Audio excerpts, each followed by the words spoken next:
Well, good morning, physics students. Hey, it's Monday, 5/18/20. Can you believe it? This is our last Monday with the seniors. I just, it's shocking, all right? Well, last week with seniors. Let's make it count. All right, learning targets for today. I understand the equation for Newton's law of universal gravitation and can use it in calculations. So we're going to get into gravity today. And once we have that, we're going to circle back to circular motion. Oh, yeah. I understand that a variety of different forces can be centripetal forces. We're going to circle back to that. All right. Here's a planet. Blue with some greens on it. Might look vaguely familiar. Let's say we have an object, here. And I think we're aware that there's a force of attraction between those. Okay?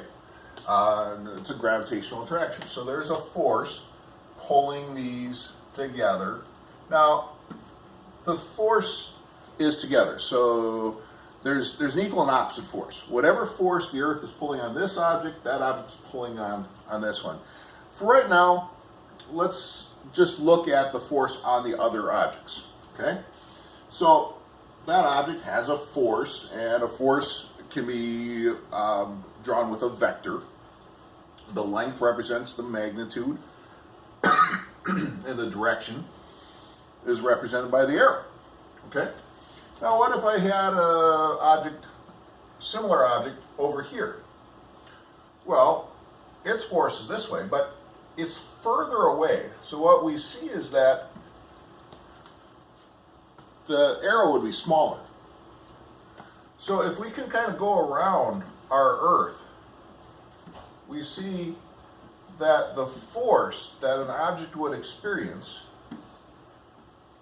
is represented by a different field of vectors depending on where you are. The size and direction of that force vary.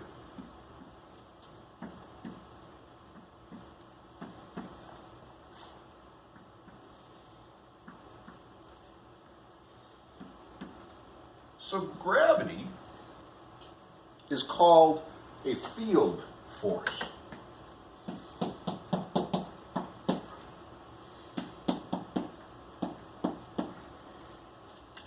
Gravity can be exerted at a distance, and what we say is that we have this gravitational field where an object would experience a certain force, and it depends on where you are within this field, right?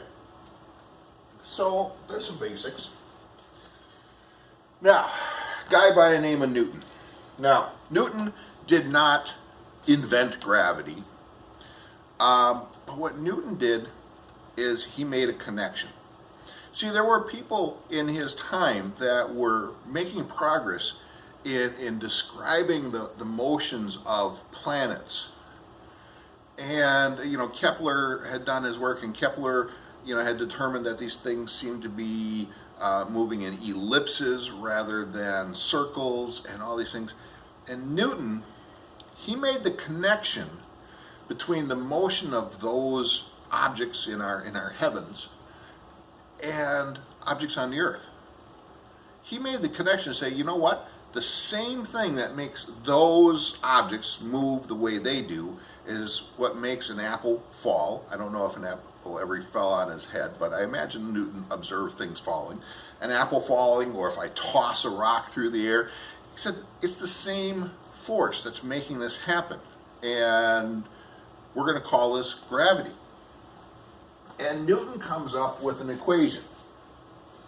And he says that the force of gravity between any two objects depends on the mass of those two objects. Okay, so I got M1 and M2. M1 if we wanted the force of gravity between me and the Earth, my mass would be one of those, the Earth's mass would be the other. If I wanted the force of gravity between me and this marker, my mass, the marker's mass. Okay? There's a d on the bottom of the equation. In fact, it's d squared. That represents the distance between us. I want you to think about, where do you measure that distance? You know, if I'm looking at the force between me and this marker, I don't go from here to here. I go from my center of mass to the marker's center of mass. A center of mass is a point at which we can imagine all the mass being located. And we'll get into that more on Wednesday. Okay? Now, there's one more letter here. There's a big G. And that is the gravitational constant.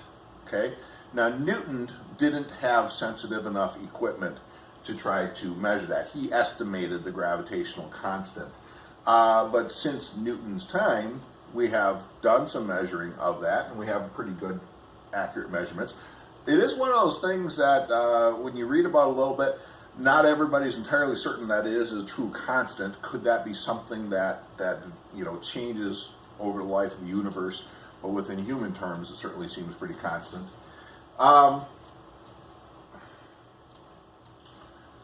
The gravitational constant is a pretty small number here, 6.673 times 10 to the negative 11th. And then look at all the labels. Newtons times meters squared per kilogram squared. But you need all those labels in order for the rest of the math to come out. Okay? So, Newton's law of universal gravitation says that the force of gravity between any two objects is equal to the gravitational constant times the mass of the first object times the mass of the second object, all divided by the distance between the objects squared. Okay? So as the distance gets bigger, the force drops off in a hurry. All right. So let's try some things with this. What is the force of gravity between Caleb, 81.6 kilograms, and Mr. Rupp, 140.6 kilograms? I tried asking Caleb what he weighed this morning. I didn't get back from him, so I'm taking a guess. When their centers of mass are 2.00 meters apart. All right. Well, here's my equation. This is the force of gravity equals big G times N1 times N2 divided by R squared. I'm sorry, I got an R in here. That was because I was adapting it from a different problem. I'll just put a little D in there. Okay, so big G, I'm going to give myself a work line here. I'm going to try to write fairly small because I got a lot to put on here. 6.673 times 10 to the negative 11th newtons times meters squared per kilogram squared. All right. Now M1. Well, let's just use Caleb first. M1, 81.6 kilograms. M2, that's Mr. Rupp, 140.6 kilograms. And the center of mass, 2.00 meters apart. Now, squared. I have been seeing mistakes on some of your work where you forget the square term. You got to square it when it's there. So I'm going to put 2.00 meters on the bottom, and I'm going to put 2.00 meters on the bottom again because it's squared. Now look at these labels. Kilograms, kilograms, kilogram squared, those are all gone. Meter squared, meters, meters, those are all gone. What am I left with? Newtons. What should a force be in? Newtons. So I'm pretty happy with that. All right, let's figure out this force.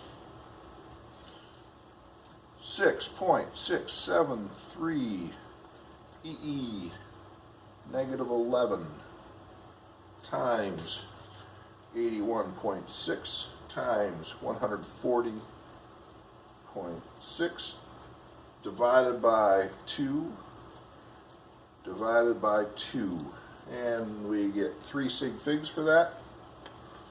Oh, it says 0.00000191 newtons. Let's see. Here would be a thousandth. Here would be a millionth. 0.2 millionths of a newton. It's not very big force. Not very big at all. By the way, on my calculator, certainly I could go second, SCI, scroll over, hit enter, and now it gives me scientific notation, 1.91 times 10 to the negative 7th newtons. And so either way of writing this would be correct. All right, so the force between you and I walking around the room is not very big. The force between myself and this marker, even if I put the marker right here, it doesn't stick to me, okay? I don't have that much gravity, okay? So you need something really big to have substantial gravity. The Earth has substantial gravity, for us anyway. The moon, I don't know how many students I've had over the years, usually not in my physics class, but like freshmen, you know, you ask the question, what happens if you drop a hammer on the moon? And they'll say it floats away. No, it doesn't. The moon has gravity. It's just less than the Earth's. It's about 1/6 that of the Earth's. But that's still substantial, okay? The moon is 1/6 that of the Earth's. By the way, with this, we could find what you would weigh on the moon. We would just say, oh, what's the mass of you? What's the mass of the moon? What's the distance? So we'd have to use the radius of the moon as the distance. And so we could figure out what the force of gravity would be on you. The force of gravity on you is your weight. Let's use that a little bit. If Mr. Rupp has a mass of 140.6 kilograms, and the radius of the Earth is 6,378 kilometers, what is the mass of the Earth? So, it feels like I didn't give you enough information, but in fact, it's going to turn out that I don't even need to know my mass here. It's going to cross out. How do you find my weight? Now, what we would have done in the past, if we would have said that the weight is m times g. But we also know now that the force of gravity between objects is big G m1 m2 over the distance squared. So what if I set those two equations equal to each other? M times little g, gravitational acceleration, equals big G m1 m2. Now, if I'm talking about my weight, you know, this is me, and I'll say m1 is me. So I can cross them off. And I'm left with little g equals big G times mass of the Earth. And this would be, the distance between me and the Earth is the radius of the Earth. Okay? So if I want to find the mass of the Earth would be little g times r squared over big G. I can do this. Let's see, I want lots of room to write out my work. So, okay, little g. Well, on the Earth we had 9.80 meters per second squared. Okay, radius of the Earth, 6,378 kilometers. I'm going to want that in meters so that my labels work out. So I could say that's 6,378,000 meters. Put that in twice. 6,378,000 meters. Okay, divided by big G. 6.673 times 10 to the negative 11th Newton meter squared per kilogram squared. Okay. Well, I'm going to look at some labels, and I have a meter squared down here, and I have a meter and a meter. Okay, get rid of those.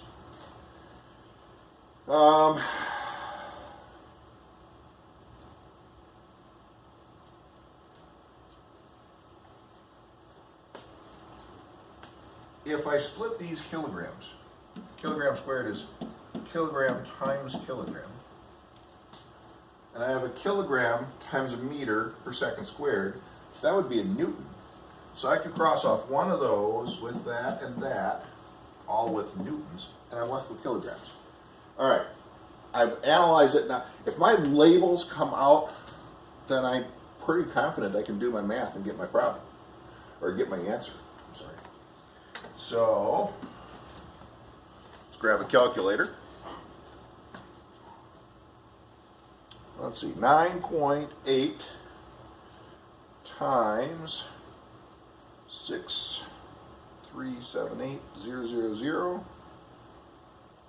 times 6378000 divided by 6.673 second EE negative 11 equals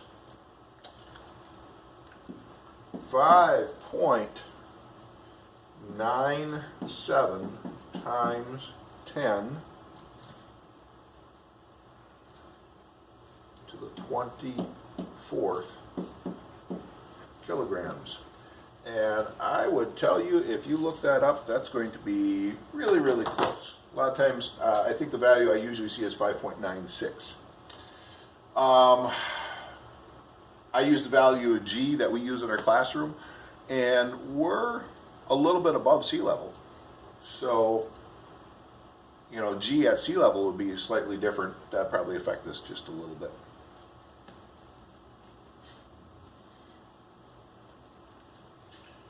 Not going to go into those two right now. I'm not going to do that one right now. All right, I want to circle back now to centripetal force. Centripetal force refers to any force that causes something to move in a circle. If you're going around a curve, you're traveling part of a circle. Okay?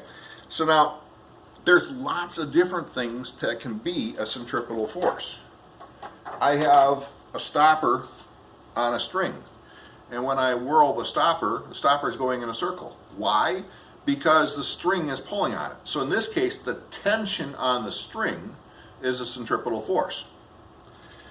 If you've ever ridden on the Gravitron at the carnival, and you're in this, you know, you're sitting against this wall in this big wash tub, and it starts spinning, well, the wall behind you is pushing on you to keep you moving in a circle.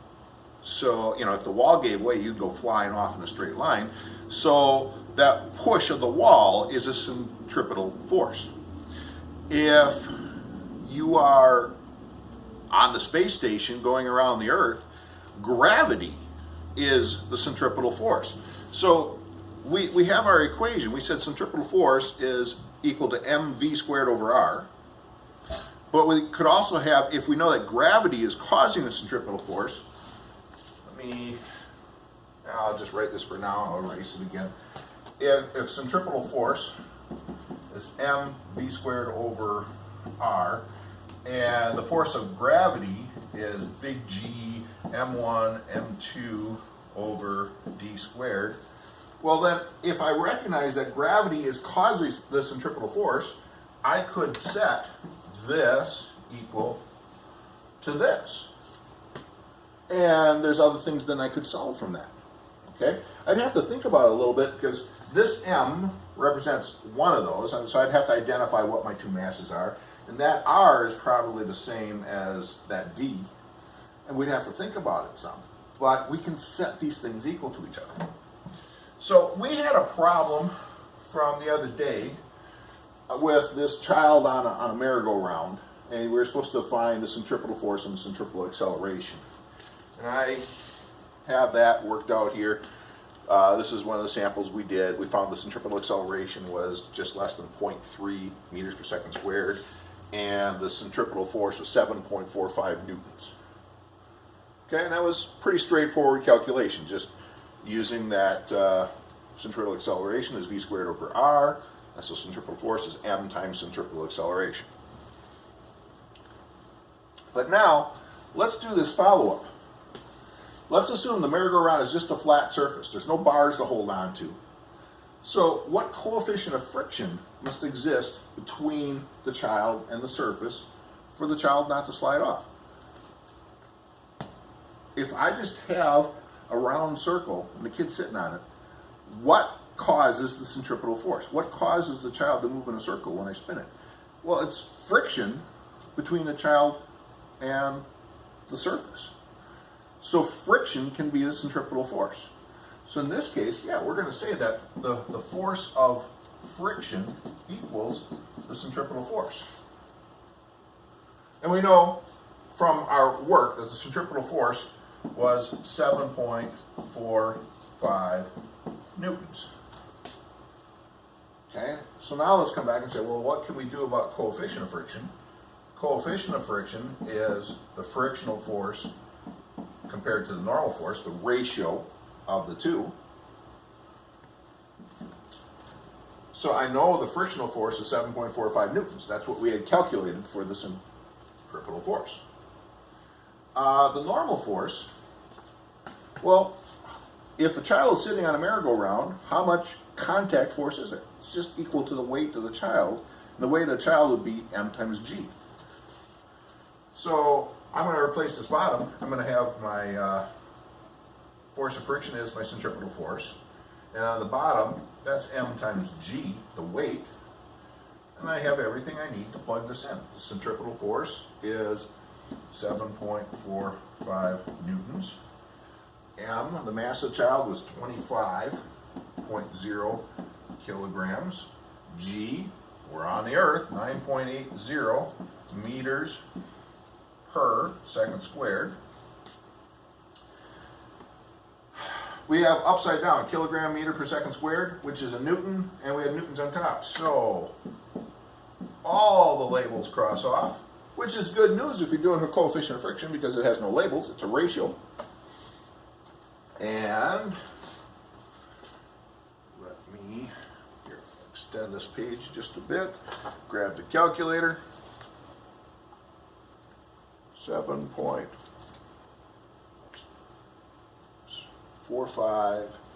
divided by 25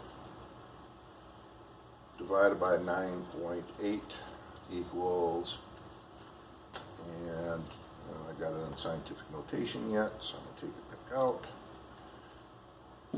0.0304. So if I have a smaller coefficient of friction than that, the child's going to go flying off the merry-go-round. If I've got a bigger coefficient of friction than that, the child should stay put. Okay? Think about the implications of this. Let's say you're a highway engineer and you have a curve on your highway. Now, one, you might just say, well, I'm going to make a curve that's going to fit the terrain, and then we have to go and calculate, well, what's going to be a safe speed, right? So if centripetal force is mv squared over r, we could look at our radius, we could look at the mass of the vehicles that are traveling, we can think about the centripetal force that needs to be applied, and due to coefficient of friction, and we could figure out what's the maximum safe speed for that curve. Or you could say, hey, I want a highway where cars are going to drive 70 miles per hour. What's the maximum radius I can put on that curve, or the minimum radius I can put on that curve? Because the bigger the radius, the more gradual the curve. This has legitimate implications. Think about your amusement park rides and going around circles. We got to know what the forces are involved. We got to, amusement parks don't make money when people go flying off their rides. Quite the opposite. Amusement parks have very, very high safety records for what they're doing. In fact, people are much, much more likely to be killed in a car crash on the way to the park or from the park than at the park. And yet, one accident at the park, you know, not to belittle it, you know, not to take out the human suffering, but from the park standpoint, think about the financial impact of any. So they have to understand the centripetal forces. They have to understand the velocities, the radius of their rides. You know, the tighter you make that radius, the more you're going to have to increase something else to keep safety in place. So, we don't have a lot of time to do a lot of examples, but I wanted to show you some of that here today. All right. As always, if you have questions, let me know. I can help. Seniors, you need to be getting on top of stuff if you have not. If you've been doing your homework every day, I would suspect it's been taking you maybe an hour or less a day. But if you haven't done anything for a month, now you got some problems. And it's certainly not that Thursday is a hard limit on everything having to be in, but next week you're really probably not going to want to be doing your work, so you're probably better off getting it done this week. If you need help, I'm here. Take care of yourselves.